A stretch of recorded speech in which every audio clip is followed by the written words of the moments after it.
So now you're building your audience, let's talk about how to make each message count. So we want to start off with knowing your users, being clear on who you're messaging. So using one signal, you can create segments based on in-app behaviors, preferences, or past activity. So for example, you can target users who added items to a cart but didn't make a purchase. You can also add data tags to traits like interests, purchase history, or app status. And then we finally recommend, letting users set their own content and frequency preferences, because that will help them receive relevant notifications and also reduce fatigue, so they are less likely to unsubscribe.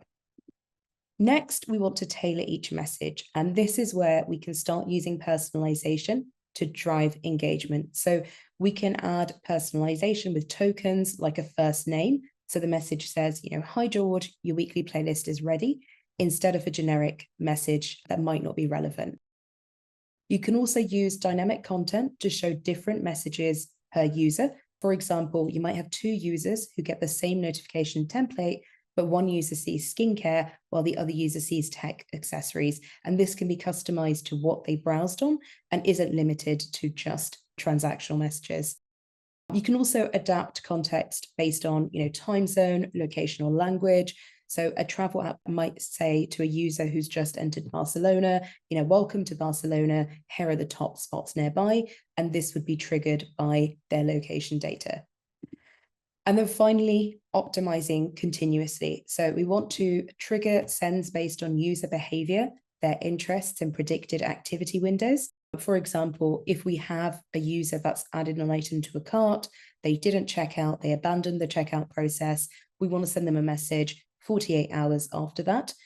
We also want to run A/B tests on copy, content, tone, and also send times, because your audience's preferences do change over time. You want to stay attuned to that.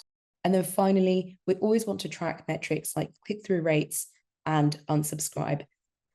The key here is to, use what you know about the user to make each message seem like a personal nudge, and make sure that it's valuable so that it's not noise. And that way, your audience will stay engaged and continue staying subscribed to receive notifications.